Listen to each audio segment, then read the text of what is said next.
Comment faire une bonne analyse fondamentale sur une action?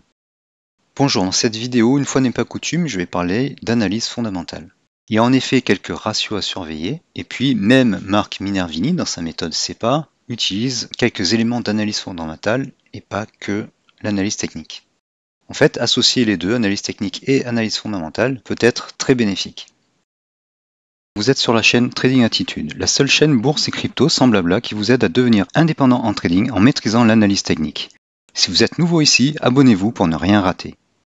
Alors nous allons parler uniquement d'analyse fondamentale sur les actions. Comment faire une bonne analyse fondamentale sur une action? Vous avez différents sites, mais quoi de mieux que associer l'analyse fondamentale à ces graphiques?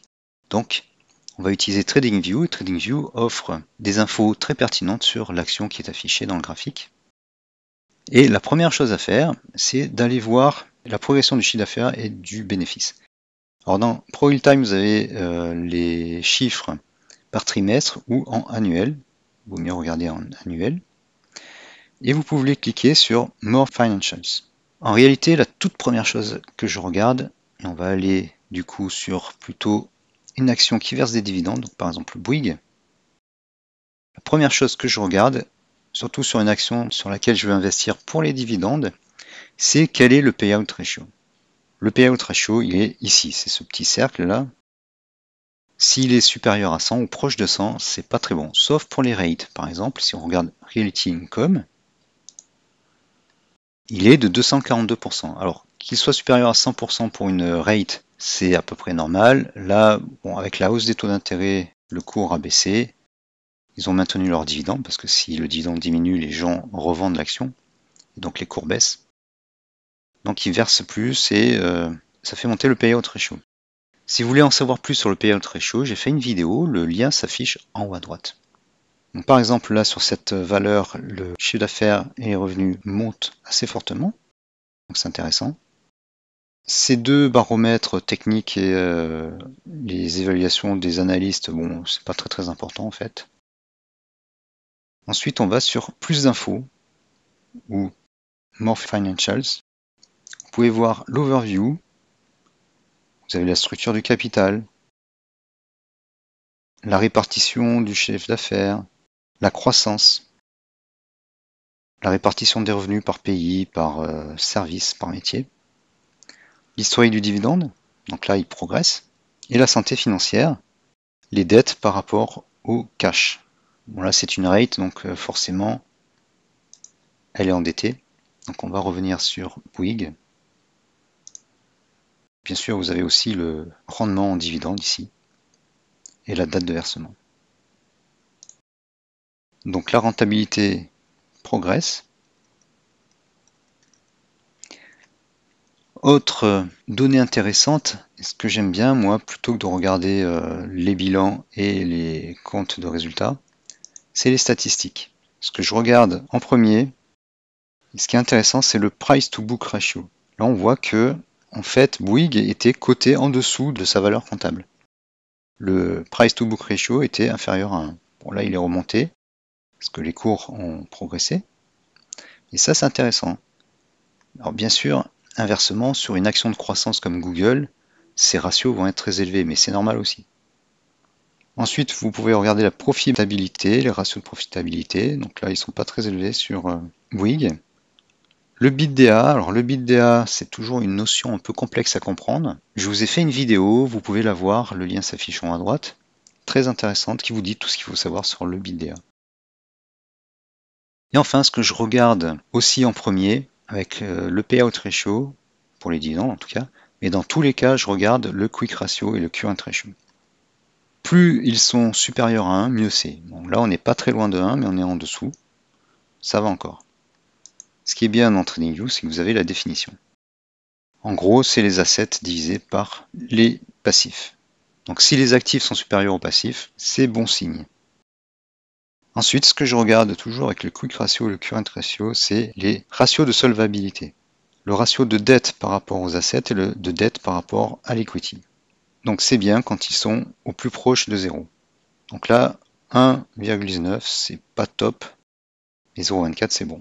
Donc ça, c'est 4 ratios, current ratio, quick ratio Debt to Asset Ratio et Debt to Equity Ratio, ça montre la santé financière de l'entreprise. Si une entreprise est très endettée, en dehors de business particulier comme le rate, comme l'immobilier, elle est à la merci d'une hausse des taux ou de problèmes financiers. Ensuite, ce que vous pouvez voir aussi, en dehors des revenus, de la structuration des revenus, mais ça, bon, on rentre vraiment dans le détail. En fait, il faut voir si la marge brute est importante et après ce qui reste sur le revenu net. Si la société gagne de l'argent, a une rentabilité brute bonne, mais que au final elle perd de l'argent, c'est pas bon. Inversement, si elle gagne de l'argent et qu'elle fait une faible rentabilité et que les revenus nets sont importants, c'est qu'elle a fait des opérations financières, elle a peut-être vendu des usines, c'est pas bon non plus. Ce qu'il faudrait au mieux, c'est de forts revenus, une rentabilité brute haute et un résultat net élevé. Peut-être on va voir sur Google. Je vais prendre Microsoft. Donc on voit que la répartition est assez équilibrée, c'est-à-dire que ça diminue pas brusquement. Vous pouvez changer ce qui est affiché en sélectionnant les lignes ici. Vous pouvez sélectionner l'année ou le trimestre. On voit en plus là nettement que ça augmente, chaque année ça augmente en valeur absolue, et que le bénéfice net est quand même une bonne partie du chiffre d'affaires. On voit aussi là que ça progresse également. Sur le bilan, donc on compare les assets et les passifs, mais ça, les ratios de solvabilité nous donnaient une idée. D'ailleurs, on va les voir. Alors déjà, la profitabilité, on est à une marge nette de 35%, ce qui est énorme. Les ratios de liquidité sont supérieurs à 1, c'est bon. Et les ratios de solvabilité sont inférieurs à 0,5, c'est bon également. Donc revenons ici. Les cash flows. Ce qui est important à la fin, c'est le cash flow. Je vais l'afficher ici, le free cash flow. Ce qui est important à la fin de l'exercice, c'est que l'entreprise ait du cash flow pour investir ou rétribuer ses actionnaires. Donc là, on voit que le free cash flow est tout le temps positif. Voilà, et au dernier trimestre, là, elle a investi, mais annuellement, on a un free cash flow qui est important. Et le cash flow qui vient de l'activité, donc en bleu, donc les ventes, est très important. Donc ça, c'est important de voir cela.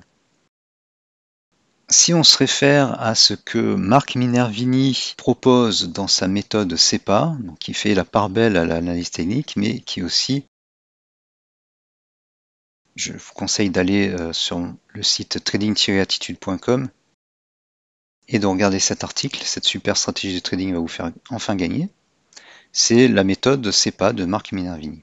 Lisez cet article, il est super intéressant, vous gagnerez beaucoup d'années en expérience de trading, rien qu'à lire l'article, mais aussi le livre de Marc Minervini. Ce qu'il dit Marc Minervini, c'est que les champions, les actions championnes, celles qui font des plus 200, plus 700%, elles annoncent régulièrement, d'année en année ou de trimestre en trimestre, des fortes hausses de revenus. Là, on voit Microsoft, il y a des surprises de plus 4%, 9%. Donc ça, c'est bien. Quand une action surprend toujours les analystes dans le bon sens, c'est gage de hausse. Mais il dit qu'il faut du 20%. Par exemple, Nvidia, là, a proposé du plus 18%, du plus 29%. Sur le premier exercice 2024, l'estimation, c'est plus 19%. Bon, Nvidia et Microsoft sont déjà des entreprises un peu plus grosses, mais l'idée c'est que les revenus progressent toujours, et même qu'ils progressent plus que ce que les analystes pensaient. C'est ça qui vraiment booste les cours à fond, et c'est ça qui crée des actions qui montent très fort. Il faut qu'il y ait une succession de bonnes surprises, de bonnes hausses de résultats sur plusieurs trimestres. Je crois que Minervini parle de 2 ans. On peut aussi se fier, c'est plutôt mon choix à moi parce que c'est moins compliqué, on peut aussi se fier aux indicateurs. et regarder si on est dans une tendance haussière. J'utilise les FTable et l'asset.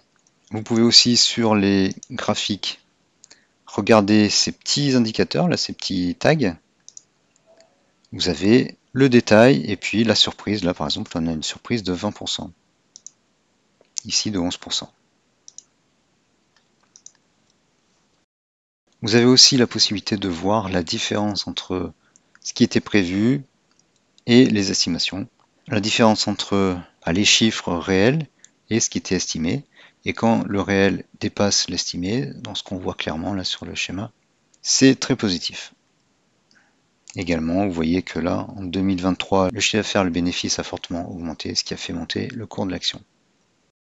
Voilà, avec TradingView, avec même un compte gratuit, vous avez de précieuses informations fondamentales qui vous permettent de faire une analyse fondamentale rapide. Je ne parle pas d'éplucher les comptes de résultats et le bilan. Tout ça dans TradingView.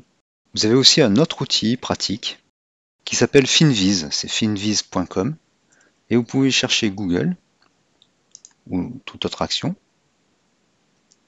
Et vous avez un tableau sympathique où vous avez un résumé des ratios. Vous avez la progression aussi des ventes, les marges, etc., etc., les performances sur plusieurs périodes de temps, la volatilité également, même l'ATR. Et vous avez un screener dans lequel vous pouvez rechercher certains critères, comme par exemple le rendement en dividende, le secteur, et ce qui nous intéresse surtout dans cette vidéo, les notions fondamentales, le payout ratio, les dettes, le PER. Alors un mot sur le PER, en France on parle beaucoup de PER, mais un PER faible ne veut pas dire que c'est une bonne affaire. Si le PER est faible, c'est qu'il y a une raison. Et inversement, les valeurs de croissance qui ont un fort PER sont toujours à l'achat parce qu'elles continuent de monter. Et ça, Marc Minervini le dit, donc ne vous fiez pas au PER. Ce que j'aime bien aussi, c'est le price to book. Ça permet de trouver des actions sous-évaluées. Et si ces actions, historiquement, leur prix ne baisse pas tellement, ça peut être l'occasion de les acheter en dessous de leur valeur comptable et les cours peuvent remonter. Vous avez par exemple Institutional Ownership pour savoir si elle est très recherchée par les institutions. Les transactions des insiders, retour sur investissement, etc., etc. Il y a pas mal de ratios et ça vous permet, dans un outil entièrement gratuit, de rechercher des valeurs qui correspondent à certains critères fondamentaux. Moi, j'utilise souvent pour rechercher des dividendes élevés ou des sociétés peu endettées. L'inconvénient, c'est que ça marche uniquement sur les sociétés américaines. Voilà, avec ces outils, vous pourrez faire de belles et de bonnes analyses fondamentales sur les actions sur lesquelles vous voulez investir. Si vous cherchez toujours de bons indicateurs, eh bien, inscrivez-vous à ma formation Gabi. Vous avez le lien dans la description de la vidéo. C'est une formation avec beaucoup de contenu, beaucoup d'indicateurs, en plus des indicateurs que vous avez vus, Asset, FTable, le DAS également. Beaucoup d'indicateurs, beaucoup de screeners, des screeners qui permettent de trouver les actions qui montent le plus. Ça fonctionne sur les actions, le Forex, les cryptos, les futurs, les CFD. Il y a beaucoup de méthodes, d'outils pour vous. Il y a même de la psychologie, de la PNL, de l'hypnose. Et avec la formation Gabi, je vous offre le pack entier de mes autres formations. Ça fait environ 17 formations. Alors une fois que vous êtes inscrit, ça ressemble à quoi? Eh bien, vous avez accès à la plateforme de formation et sur la gauche, vous avez toutes les formations. Donc vous aurez tout ça à peu près. Donc ça fait beaucoup de contenu. Vous avez des vidéos, des PDF, des indicateurs, des screeners, beaucoup de contenu, ça vaut vraiment le coup. Et il y a pour tous les types de traders et investisseurs, il y a du long terme, du court terme, du scalping, comment protéger ses économies. Voilà. Et puis si vous n'avez pas la possibilité d'investir dans cette formation, vous pouvez aller sur Etsy et vous cherchez Trading Like Heroes. Voilà. Alors attention, c'est pas tous mes produits. Donc vous allez sur la boutique qui s'appelle Trading Like Heroes. Voilà, ça commence par ça. Et dedans, vous avez plein de produits qui peuvent vous intéresser. Les indicateurs au détail, version Pro Real Time, version TradingView. Le FTA Ball s'appelle parfois le FTA Filter. Vous avez la liste des 100 actions US et françaises qui progressent sur le long terme. Vous avez plein d'indicateurs, de screeners, des choses sur les options. Et si vous voulez vous lancer dans la vente de produits sur Etsy, vous n'avez même pas acheté ce produit. Il suffit d'utiliser ce lien qui est ici pour avoir 40 listings, 40 mises en vente gratuites sur Etsy. Voilà, donc regardez, il y a des choses qui vont certainement vous intéresser. Merci d'avoir suivi cette vidéo. Enfoncez le pouce bleu, partagez la vidéo, laissez un commentaire même si c'est pour rien dire. Abonnez-vous. Merci et à bientôt.